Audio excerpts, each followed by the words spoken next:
Next on Good Morning El Paso, gusts of strong wind from storms tips over semis and trailers on I-10 last night.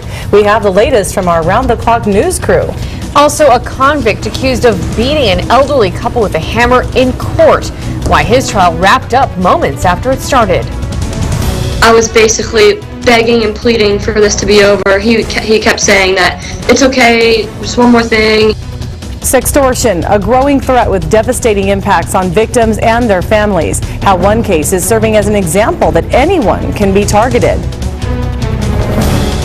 Live, where news comes first. From the Mesilla Valley and Las Cruces to El Paso and the borderland. This is ABC7's Good Morning El Paso. Yeah, it was hot. Really, really hot. Super hot. It was pretty hot. And as the day goes by, like at 12, it gets hotter. Yeah, but then those clouds rolled in, and yesterday's weather in Far East El Paso started off hot, but it definitely cooled off in the evening hours when those brief rains and winds came. And you can see some people were enjoying the park. This is from the far east side of town. The basketball courts may have been soaked, but the weather was nice enough to enjoy the outdoors anyway. They probably enjoyed that cool down, right? If you're getting all sweaty. A very good morning to you, El Paso, Las Cruces, and Juarez. I'm Stephanie Valle. And I'm Hillary Floren. Good morning, everyone. Let's get right to Crystal Cly and talk about our rain chances again, because we are still under that first alert. Still under that first alert. It's not going anywhere. Those chances of rain and thunderstorms, they stay in the forecast several more days, and today's forecast looks a lot like yesterday's. Let's start with a look at our clouds and radar, just like yesterday. A little trickery in the morning. We don't have anything going on. No rain, just tracking the clouds. And as the sun rises this morning, some sunshine breaking through. Just like yesterday, we're also expecting that partly cloudy situation to move to the cloudier end of things as we move into the later part of our afternoon and your early evening hours. That's when the chance of rain increases around the map. Before that, though, as you just heard, it gets hot out there still. We're still looking at the 90s in your forecast. Here's a look at some of our temperatures outside on our WeatherNet sites. These are sponsored by Mattress Firm. We're at 68 at the New Mexico Farm and Ranch Museum, also at 68 North Star Elementary School, and 64 at Mountain View High School. These temperatures in the 60s, still expected to move 90s a little later on. Then we zoom out. Here's the official at 69 in El Paso and 63 Las Cruces. We're still in the 50s, Silver City to Ruidoso. So where will temperatures cap later this afternoon? And how about by your weekend if we talk past the rain chances? We'll look at that coming up. All right, Crystal, thank you. A supercell producing rain, heavy winds, and hail hit along I-10 near Sierra Blanca last night. The thunderstorm caused several accidents, and one woman was taken to an El Paso hospital. ABC7's Jerry Nájera was at the scene and has the latest. I'm near the Border Patrol checkpoint in Sierra Blanca, and if you take a look behind me, traffic headed westbound is backed up for several miles. A little after 8 Tuesday evening, a strong supercell with wind gusts hitting between 60 and 80 miles per hour swept through the area and caused these two semi-trailers to roll over. Officials with the Department of Public Safety say other cars were also involved in the wreck, and one woman was taken to a hospital in El Paso. About a mile down the highway heading west, another trailer lay on its side. State police telling me this is only one of 4 trucks that flipped over in this area. This truck driver telling me that the hail that was coming down was the size of lemons. Another 2 miles down the dark stretch of I-10, this horse trailer overturned. State troopers telling me the strong winds tipped it. The driver of the car pulling the trailer was not injured. I-10 lanes headed eastbound were also shut down, but they were opened up within an hour. State troopers that were on the scene could not tell me the condition of the woman that was taken to an El Paso hospital. Reporting from Sierra Blanca, I'm Jerry Nájera with ABC7. A home invasion in an El Paso neighborhood, and the suspect is on the loose. This morning, police are still asking for your help.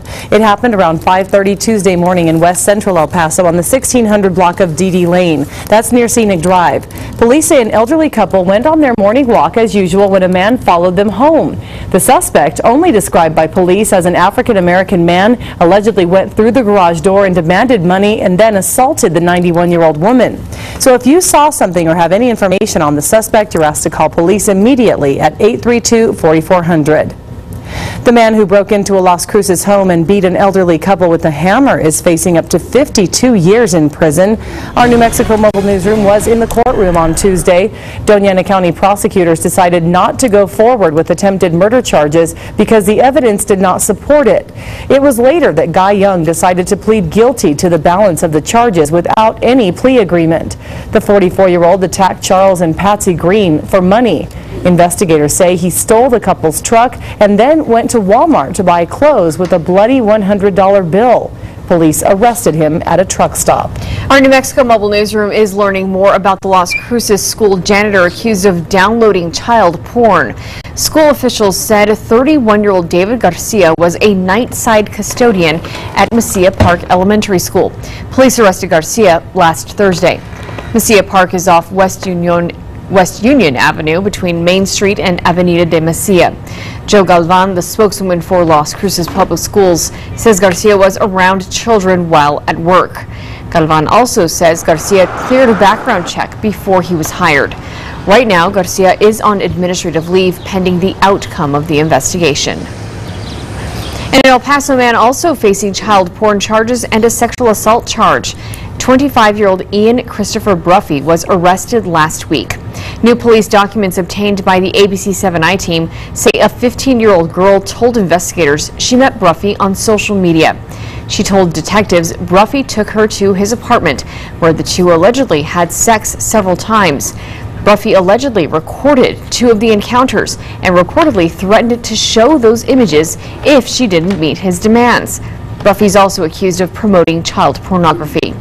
Police believe there may be other victims and are asking anyone with information to come forward. If you have any information, call police at 832-4400. With these two unfortunate local incidents in mind, parents should take this opportunity to talk with their kids about sextortion. He wanted me to take off my clothes and do things that a 13-year-old girl doesn't know even existed. I was basically begging and pleading for this to be over. He kept saying that it's okay, just one more thing.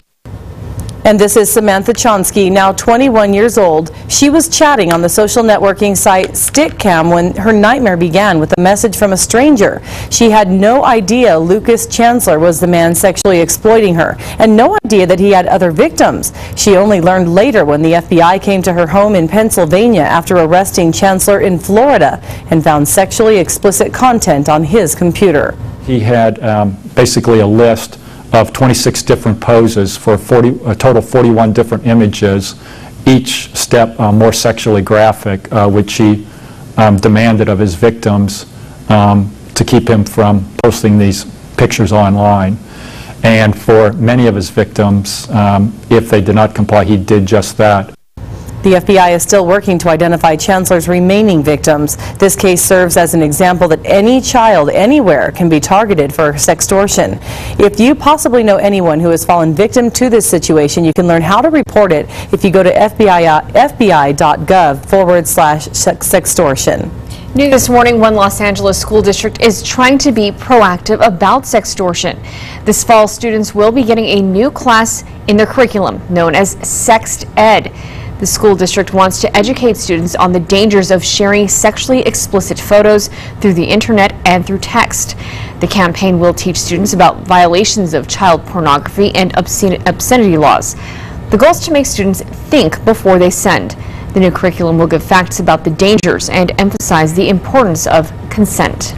And now to our complete coverage of the hearing between University Medical Center and the El Paso Children's Hospital yesterday. The hearing was in Austin, and we were able to listen in on the phone. The Children's Hospital asserted it is satisfying all court orders, including an obligation to provide weekly cash updates to all creditors. The judge also granted a continuance, but said he doesn't like the fact that both sides are running up legal bills contesting minor points. By the next hearing, July 30th, he wants them to have as many things as possible negotiated and to not be wasting resources on details. And with two large tuberculosis exposure investigations going on here in El Paso, ABC7 wanted to know if El Paso jails are on high alert, since one of those investigations involves a halfway house. Local detention centers say they are not any more concerned about TB than normal, despite the investigation at that federal halfway house. And the El Paso jail tests all incoming inmates and all employees annually.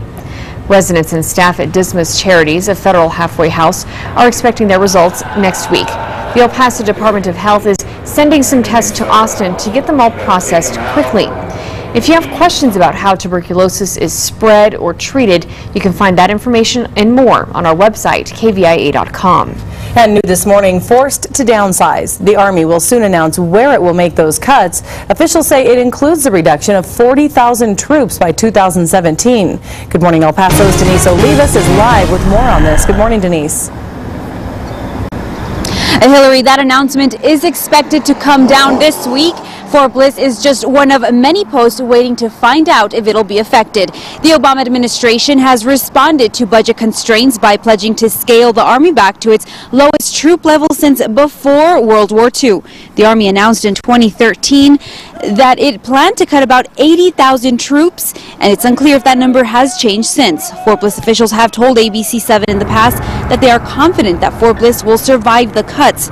They've said Fort Bliss is an important asset to the Army because of its ability to receive units from different parts of the country, train them, and also deploy them to different operations. Well, coming up in our next half hour, I'll let you know more about civilian employees. They are not in the clear. We'll talk about more on just how many of them are expected to lose their jobs. For now, we're live outside Fort Bliss. Denise Olivas, ABC7. Okay, Denise, thank you.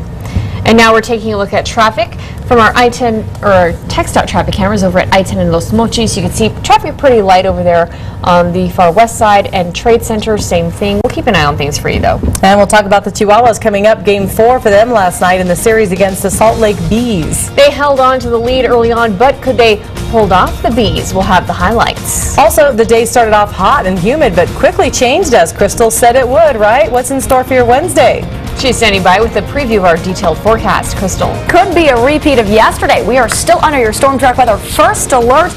We're going to track those chances of rain after your break. Thanks, Crystal. This is ABC7, where news comes first.